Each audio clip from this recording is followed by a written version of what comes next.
Winners have been projected in primary elections in Ohio and Indiana overnight. In Indiana's first congressional district, Air Force veteran and Trump supporter Jennifer Ruth Green is declaring victory for the Republicans. If she beats the Democratic incumbent Congressman Frank Mervyn in November, not only will she flip the district red, she'll be the second black Republican congresswoman in the country's history. In Ohio, Senate candidate Hillbilly Elegy author J.D. Vance beat out a crowded field of Republican challengers with the help of an endorsement from former President Trump. Vance is now set to face off against Democratic Congressman Tim Ryan, who won the Democratic primary. Let's bring in ABC News political director Rick Klein for more on this. Rick, there were many other races, but these were kind of two of the big ones focused on because these primaries were seen as somewhat of a test of Trump's power over the Republican Party. So what do the results tell you?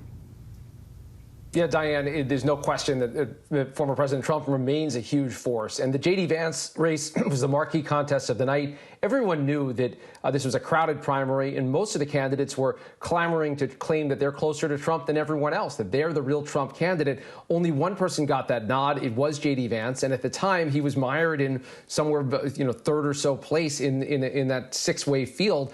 That changed almost overnight. And he was able to ride that Trump endorsement to the nomination, differentiating from the other people in that field, mostly by having gotten that actual formal nod. And President Trump was in Ohio and elsewhere around the country talking about J.D. Vance, and one time he memorably got his name wrong, but still it was enough to power him through. And anyone who underestimates the power of the former president in the Republican primary will now look to Ohio as evidence one. It's not the only contest. There'll be others that are more challenging for him, but for the start of primary season, it's a big W in Donald Trump's column. Now, we know, for example, Governor Mike DeWine also went ahead, even though Trump wasn't a big fan of his. And yet you say that this may have been the best day for Trump since he left the presidency. Why were these particular primaries so important?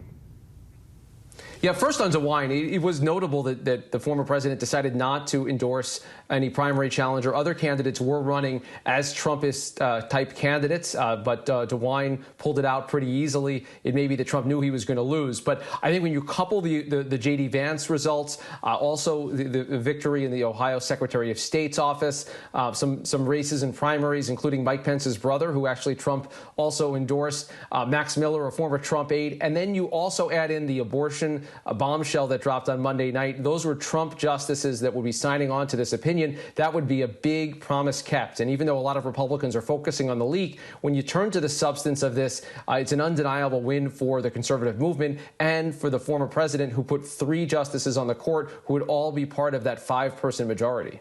Now, that draft opinion that shows the Supreme Court could be poised to overturn Roe v. Wade, it's really changed the midterm landscape overnight. And we've now heard from President Biden and from Vice President Harris using this to call for more pro-choice senators and representatives, calling on voters to vote for pro-choice candidates. So Democrats clearly are seeing this as a possibility for momentum into the midterms. Could Republicans use this strategically as well, or could this, despite being a victory in terms of the courts and the policies they want, could this hurt them going into the midterms? Look, no question, there's peril in channeling the anger that abortion rights brings out on both sides. And right now, Democrats feel better about this as a motivating issue because, frankly, if you're trying to get your voters out there, it's better to be angry at something that's happening. The Republicans are also angry. As I said, they're more angry about the leak right now. You could see Republicans taking a victory lap this fall and saying, look, we finally got this done. That's certainly the argument J.D. Vance is already making. On the other side, his opponent, Tim Ryan, is saying that underscores the need for more Democrats. I should note that there were several progressives who staked out stronger positions on reforming or even blowing up the current court. Those folks all lost in the Democratic primaries. And Rick, it is still early days of these primaries. So what are you looking out for as we see more key races come in? Yeah, just in a couple of weeks, you're going to have Pennsylvania and Georgia. Those are probably the 2 biggest primary contests of the spring. And in both of those cases, former President Trump has a controversial pick on the ballot. Dr. Oz in Pennsylvania may or may not get through that primary. He's looking very bad, though, with his choice for governor. Former Senator David Perdue, he backed in his race against Brian Kemp. That could define the real power of Trump. And if Trump falls short in that, despite all his efforts to promote the big lie, a lot of people will be saying it suggests a new course for the GOP. All right. Rick Klein, thank you, as always, for your analysis. Hi, everyone. George Stephanopoulos here. Thanks for checking out the ABC News YouTube channel. If you'd like to get more videos, show highlights, and watch live event coverage, click on the right over here to subscribe to our channel. And don't forget to download the ABC News app for breaking news alerts. Thanks for watching.